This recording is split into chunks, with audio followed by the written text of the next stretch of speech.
Doon ka tabi mo. Hirap ng kalibak ko yun.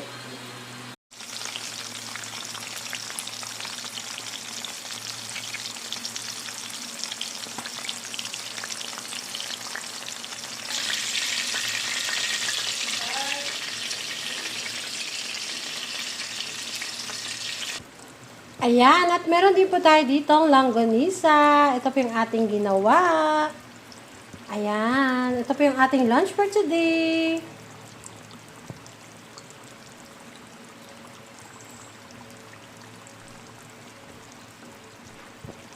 Dito po sa ating giniling, nilagyan ko po siya ng carrots. Tapos meron po tayong garlic. Puro garlic lang po yan. At saka meron po tayong spring onions.